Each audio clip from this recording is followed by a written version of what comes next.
The pharmacist's name tag, said Marisol, and I remember that detail more than almost anything else from that afternoon, because I stared at it for a long moment while I tried to figure out what to say. I'm sorry, ma'am. It's declining. Do you have another card? I did not have another card. That was the whole point. My granddaughter Poppy, 8 years old, missing her 2 front teeth, looked up at me with the particular seriousness that only children have, the kind that cuts because they don't know yet how to soften a question. Grandma, she said, loud enough for the man in line behind us to hear. Why did the lady say your card doesn't work? Are we poor now? I want to tell you I had a clever answer ready. I didn't. I just smiled at Marisol, opened my wallet, and counted out cash I had been saving for the farmer's market. I paid. I said thank you. I did not make a scene. But driving home that evening, both hands steady on the wheel, I made a decision that would take my daughter about 11 weeks to fully understand the size of. 8 months before that pharmacy counter, my life looked like most people would expect a 67-year-old widow's life to look. Small. Quiet. Contained. I live in a 2-bedroom bungalow off Marymount Avenue that my late husband Harold and I bought in 1991, back when the street still had a hardware store instead of a juice bar. Harold passed 4 years ago, a heart attack in the garden, of all places, kneeling over a row of tomatoes he never got to pick. I still grow tomatoes in that same row. I don't know why. It just felt wrong to let the dirt sit empty. Most mornings I wake at 6, make coffee in the percolator Harold refused to replace with anything electric, and walk my beagle, Baxter, 3 blocks down to the Greenway. My neighbor Dottie Rourke, 71, widowed like me, usually catches up with her terrier around the second bend, and we talk about nothing important. Grandchildren. Weather. The price of eggs. For 31 years, before I retired, I worked as a comptroller for a furniture manufacturer headquartered in Hickory. I balanced budgets that ran into the tens of millions. I caught 2 embezzlement schemes in my career, one involving a warehouse manager and one involving a regional sales director, and both times I was the quiet woman in the back office who noticed the numbers didn't add up before anyone else did. I retired in 2019 with a pension, a modest send-off cake in the break room, and a company clock that still sits on my mantle, 3 minutes slow, the way it's always been. Nobody in my family ever seemed to remember that part of me. To them, I think, I had always just been mom. Somewhere in Whitney's mind, I suspect, a career spent quietly reconciling ledgers didn't register as impressive the way a title like director did. It registered as clerical, small, the kind of job you retire from and then simply become invisible. And after Harold died, I became something smaller in their eyes than even that, a widow to be checked on, managed, occasionally worried about out loud at dinner as though I weren't sitting at the table. I noticed it in tiny ways long before it became a pattern I could name. Whitney had started, somewhere around the 2nd year after Harold's death, prefacing sentences to me with a particular gentleness, the kind you'd use with someone recovering from surgery or a child. Now, Mom, don't worry about that.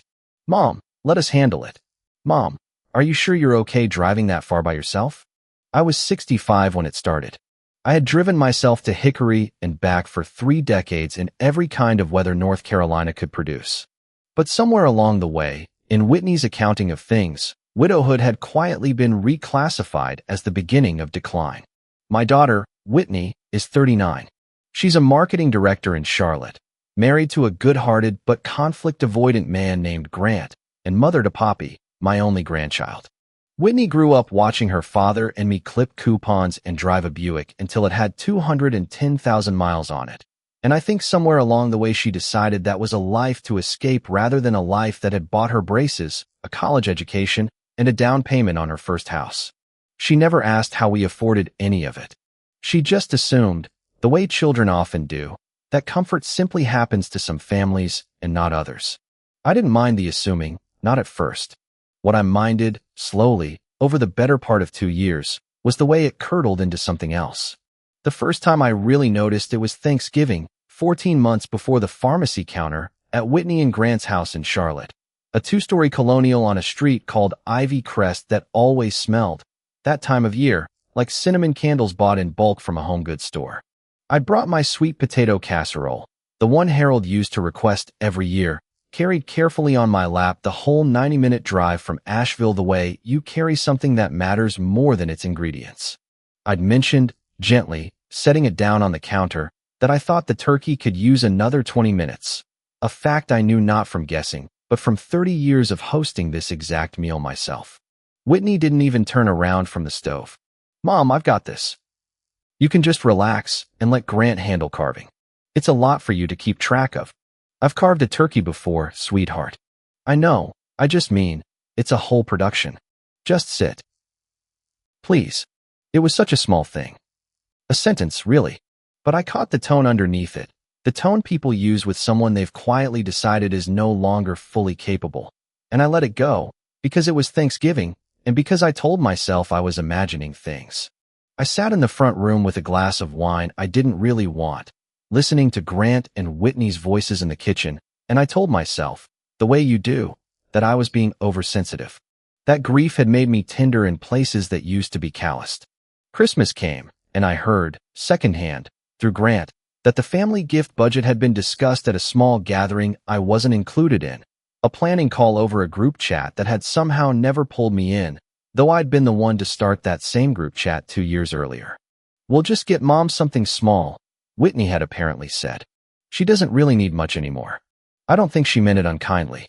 I think she meant it the way you'd say it about a plant that doesn't need much water. I was $50 in a gift card that Christmas, tucked into a card that said, "Love you," Mom and Whitney's neat marketing director handwriting, and I smiled and thanked her at the breakfast table on Christmas morning while Poppy tore through wrapping paper twice her size, and I did not mention that I had, 2 months earlier, quietly wired $8,000 to cover Poppy's dance recital costume budget, the school's spring trip to Washington, and a set of braces Grant's insurance hadn't. Fully covered. I remember driving home that evening past the lit-up houses on I-40, thinking that there was something almost funny about it, in the bleak way things become funny when you've decided not to let them become something worse. Whitney didn't know about that. Whitney didn't know about most of it. That was, in fact, exactly how I designed it. By spring, at Poppy's 8th birthday party, the pattern sharpened again. I arrived early to help set up, the way I always had, carrying a box of the little paper favors I'd made by hand for every one of Poppy's birthdays since she turned 2, and found that the planning had already happened without me. A coordinated effort between Whitney and her sister-in-law, Grant's sister Renee, that I only learned about because I saw the group text notification light up Grant's phone on the counter while he went to grab more ice. The theme, the cake order, the seating chart, all of it decided in a thread I'd never been added to. At the party itself, I was seated at the end of the adult table, past the cousins I barely knew, near a card table that wobbled every time someone leaned on it, while Renee sat at Whitney's right hand in what used to be, unofficially, my spot. When I gently corrected Poppy's pronunciation of a word during a game, she'd said library instead of library, the way children do, and I only meant to help. Whitney said, in front of 6 other parents balancing paper plates of cake, "Mom, she's fine. Let her be a kid. You don't have to correct everything anymore." A few of the other parents glanced over, and I felt my face go warm in a way it hadn't in years. The word anymore sat in my chest the whole drive home, 90 minutes of dark highway, Baxter's leash still clipped in the passenger seat, where I'd forgotten to unclip it. Anymore. As though there had been a time when correcting my granddaughter's grammar was acceptable, and I had since crossed some invisible line into a version of myself that needed managing.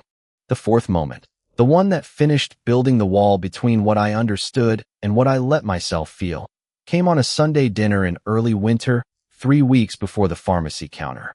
The table was set with the good plates, the ones Whitney only brings out when she wants a conversation to feel more serious than it might otherwise land.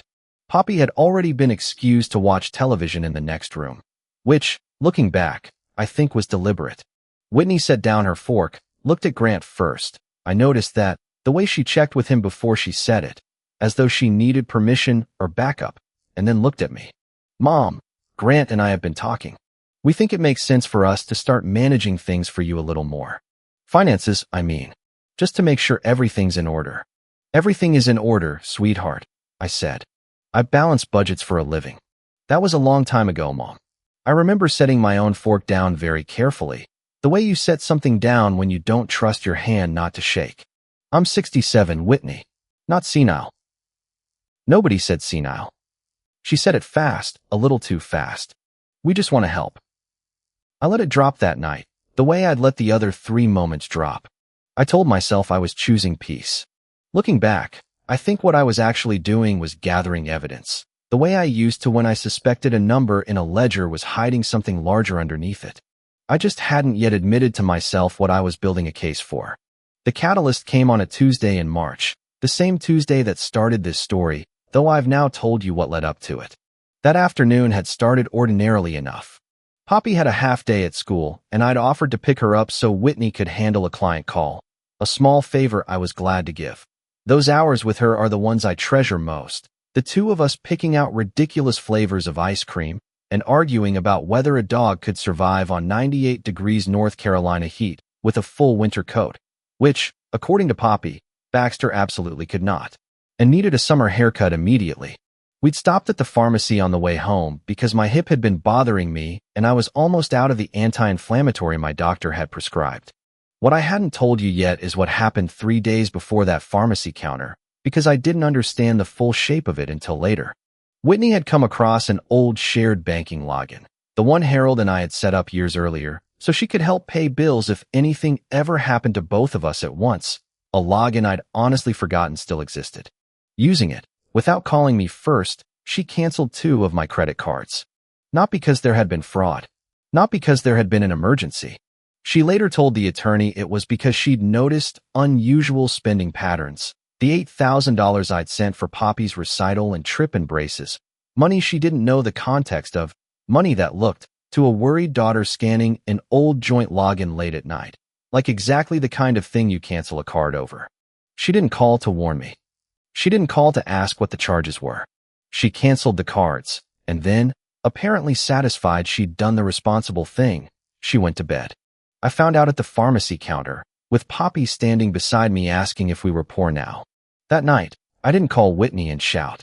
I want to be honest about how badly I wanted to. Something in me, something old and tired and finally out of patience, wanted to call her and let every controlled ear of my voice crack open at once. I didn't do that. Instead, I made tea.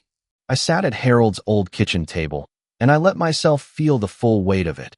Not just the card, but the 4 moments before it, the anymore, the seating chart, the $50 gift card, the sweet potato casserole nobody wanted my opinion on. And I thought about something I'd learned a long time ago in that back office in Hickory, back when I caught a warehouse manager skimming $40,000 off inventory reports. The loudest person in the room is rarely the one holding the real leverage. Restraint isn't the absence of anger. I want to be very clear about that, for anyone listening who has ever been told that staying calm meant you didn't care enough to fight. Restraint is what anger looks like when it has decided to be useful instead of loud. I had spent 31 years learning that the woman who raises her voice in a meeting loses the room, and the woman who quietly places the correct document on the table wins it. I remember, in particular, the year I found the discrepancy in the warehouse manager's inventory numbers. $40,000, over 18 months, skimmed a little at a time, small enough that no one else had bothered to look twice. I didn't confront him in the break room. I didn't tell a soul what I'd found until I had every receipt lined up in order. When the moment came, I laid the numbers on the table and let them speak, and I have never once regretted choosing that path over the satisfaction of a single loud accusation that could have been argued away. I wasn't going to forget that lesson now, at my own kitchen table, over my own daughter. Anger that announces itself gives the other person time to prepare a defense. Anger that quietly gathers its proof rarely needs one. Whitney's reaction, when she eventually found out that I knew, was the opposite. I'll get to that. But I want you to hold the contrast in your mind, because it matters. I made a phone call the next morning and asked one calm question. Whitney, 3 days later, would raise her voice loud enough that Grant told me afterward the neighbors had heard.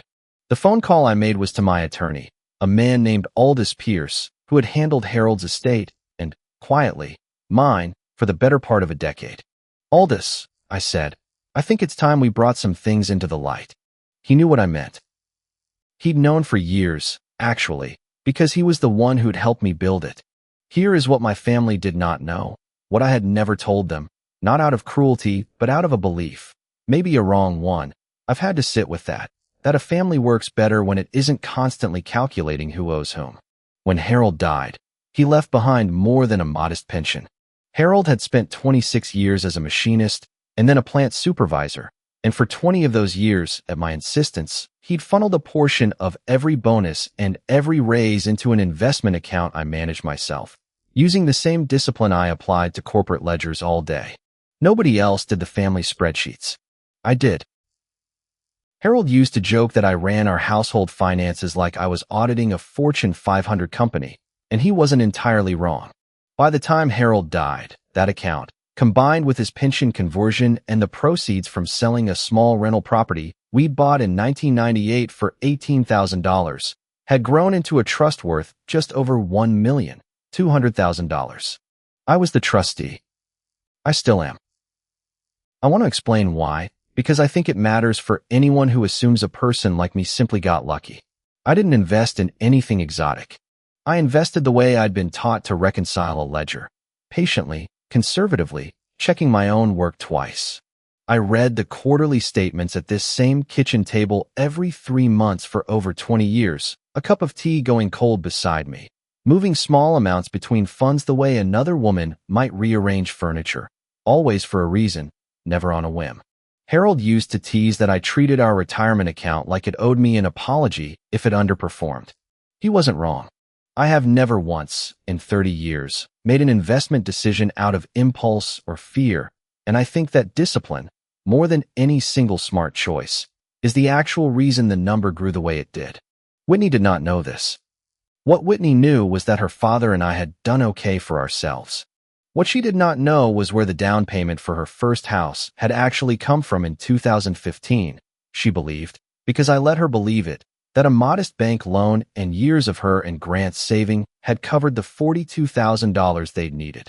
In fact, I had wired $30,000 of it directly to the title company, structured as a gift under the annual exclusion, with Aldis's help, specifically so it wouldn't show up as a debt she'd feel obligated to track. She did not know that Poppy's private school tuition, $14,500 a year, had been paid in full by me since kindergarten, routed through a small education fund Aldis had set up so it would simply appear, each August, as though the school had a scholarship line Whitney never questioned too closely. She did not know that the emergency fund Grant occasionally referenced with quiet gratitude, the one that had covered a medical bill after Poppy's tonsillectomy and a transmission repair the year Grant was between jobs, was not some nebulous family safety net. It was $85,000, sitting in an account I had built and controlled, dispensed by me, quietly, whenever I judged it necessary. And she did not know that the small joint banking login she'd used to cancel my cards was not connected to my actual accounts at all.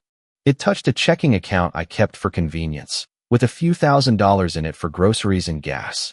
My real financial life, the trust, the investment accounts, the disbursement records, lived somewhere she had never once thought to look, because she had never once thought to ask. I kept a box. I know how that sounds, like something out of an old film, but it's true. A cardboard file box in my hall closet, containing 7 years of ledgers in my own handwriting, bank statements, the trust documents Aldis had drafted, a flash drive with digital backups of everything. And, underneath all of it, wrapped in a handkerchief, Harold's wristwatch. The one whose clasp had broken the week before he died, still unrepaired, because I hadn't been able to bring myself to take it anywhere. I pulled that box out the morning after the pharmacy counter, and I called Aldis. We met 3 days later in Aldis's office on Patton Avenue, a modest room with law books that looked like they hadn't been opened since the Clinton administration and a window overlooking a parking deck. I asked Whitney to come. I told her only that it concerned some paperwork about your father's estate that I should have handled sooner. I wanted her to walk in without a script prepared, the same way she'd canceled my cards without one. Aldis is not a dramatic man. That was exactly why I trusted him with this. He laid the documents on the table the way I imagine a doctor lays out a scan, without editorializing, just facts, in order. Whitney, he said, I want to walk you through the structure of your mother's trust, and I want to show you the disbursement history connected to your household over the last 11 years. Wait, Whitney said, glancing at me. Trust? Mom, what trust? Just listen, I said. Aldous opened the first folder without ceremony, the way he might open any file for any client on any Tuesday. He wasn't performing for her. That, I think, is exactly what made it land as hard as it did. There was no drama in the room to distract from the numbers themselves. The Vance Family Trust was established in 2020, following your father's passing, he said. Your mother is sole trustee. Current value, as of last quarter's statement, is $1,218,000. I want to walk you through a portion of the disbursement ledger. I watched my daughter's face while he did it. I watched her go from mildly impatient to confused to something that looked almost like the floor had opened under her chair. $30,000, she said, staring at the wire transfer record from 2015. For the house. I thought that was our loan closing early. Grant told me. Grant didn't know either, I said quietly. I asked him not to tell you where it came from. I didn't want you to feel like you owed anyone anything for your own home. She flipped through the education fund records next, her hand visibly not steady. Poppy's school. This whole time? Since kindergarten. The emergency fund. The transmission. She stopped. Mom, this is $85,000. It was, I said. There's less in it now, because I paid myself back for the arthritis medication in cash last week. I said that last part evenly, without cruelty, but I watched it land the way I'd intended it to. Aldous, credible and unbothered, simply confirmed what the documents already showed, that I was the sole trustee of a family trust worth just over $1.2 million, that every transfer to Whitney's household had been legally documented as a gift, not a loan, and that the checking account Whitney had access to cancel my cards held no connection whatsoever to the funds she'd apparently believed she was protecting. To be clear, Aldous said, in the same tone he might use to read a weather report, your mother was never in any financial danger. If anything, the accounts you accessed represent a small fraction of her actual holdings. Canceling those cards didn't protect anything. It simply left her without access to a few $100s of her own convenience money, in a moment when she needed it for a prescription. I want to pause here and say something plainly, because I think it matters to anyone listening who has ever been quietly underestimated by the people who were supposed to know them best. I did not build that trust, or keep that box, or structure those gifts in secret because I wanted to win an argument someday. I did it because that is simply who I am. I have always believed that love, done well, doesn't require an audience or a ledger of gratitude. I build a life of quiet math because that is the only kind of math I have ever trusted. But I will admit, sitting in that office, watching my daughter's hands shake around a folder of numbers, there was a part of me, small, and I'm not proud of it, and I won't pretend otherwise, that felt something close to relief. Not triumph. Relief. The relief of finally being seen accurately by someone who had spent 2 years seeing me as less than I was. Whitney didn't yell in that office. I want to give her that. She sat very still for a long moment, staring at her father's old signature on a decades-old rental property deed included in the file, and when she finally spoke, her voice had lost every bit of the tone she'd used at that Sunday dinner about managing things for me. Why didn't you ever tell me any of this? Because I didn't want you loving me for what I could give you, I said. I wanted you loving me for who I was.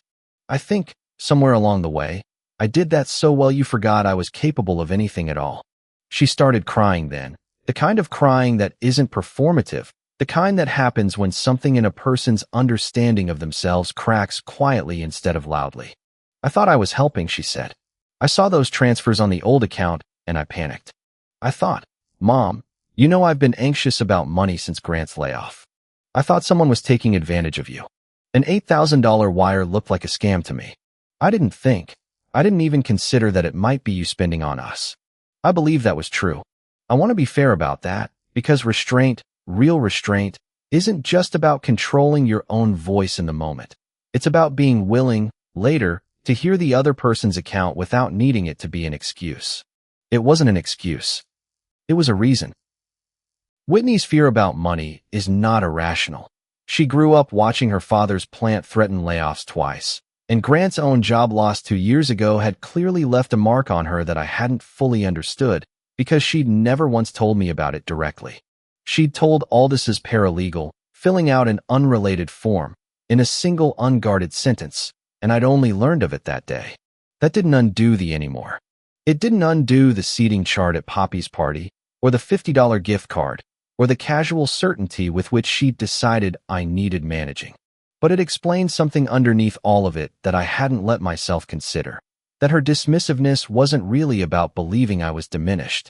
It was about her own fear of financial fragility, projected onto the person she least wanted to see struggle, because if I was fragile too, then maybe the fragility was simply inherited, unbeatable, generational, instead of something she was terrified of admitting she felt about her own household. None of that made what she'd done acceptable.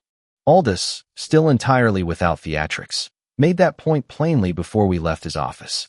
For the record, he said, closing the folder, accessing a parent's financial accounts and canceling their credit without consent, even with good intentions, carries legal exposure. I'd strongly recommend that going forward, any concern about your mother's finances go through a conversation, not a login. Whitney nodded. She didn't argue. I think that was the moment I knew something had actually shifted, rather than just bent under pressure and about to spring back. We sat in the parking deck afterward, the two of us, in my car, for almost 20 minutes without either of us starting the engine. Whitney asked if she could see a photo of the rental property Harold and I had bought in 1998, the one that had helped seed everything else. I didn't have one on my phone, but I told her I'd find one in the box at home. She asked what the box actually looked like, and I told her, plain cardboard, the kind you'd get from a moving company, with Harold written on the side in his own handwriting from some house moved decades earlier, because I'd never bothered to relabel it. She laughed, a small, surprised laugh, the first real one I'd heard from her in months. That's so like you, she said. Keeping something worth over $1 million in a box that says Harold on it in Sharpie. I told her that was, in fact, precisely the point. The things that matter most rarely announce themselves. I won't pretend the months that followed were a clean, tidy repair. They weren't. Trust doesn't rebuild in a straight line, and I'd be lying to you, and to myself, if I said otherwise. There was one hard evening, about 10 days after the meeting in Aldis's office, when Grant called me, apologetic and a little rattled, to say that Whitney had cried on and off for 2 nights. Not out of self-pity, he was careful to clarify, but out of something closer to shame. She keeps saying she made you into someone smaller than you were, he told me, and she doesn't know how to undo it. I didn't have a tidy answer for him either. I told him the truth, that undoing takes longer than doing, and that I wasn't interested in speeding it up artificially, because a repair that happens too fast rarely holds. The first few weeks were quiet and a little strange. Whitney called more, but the calls felt cautious, like she was walking through a room she used to know and now wasn't sure where the furniture was. She apologized twice more, unprompted, once over the phone and once in person, and both times I told her the same thing. I appreciated it, and I needed her to show me over time, not just tell me once. 6 weeks in, she asked, hesitantly, if she could take me to lunch, just the two of us, no Poppy, no Grant. We went to a small cafe near Biltmore Village, and for the first hour we talked about nothing important, the way Dottie and I do on the Greenway. Then, over coffee, she asked me something she'd never asked before. Will you teach me how you actually manage money? Not the trust.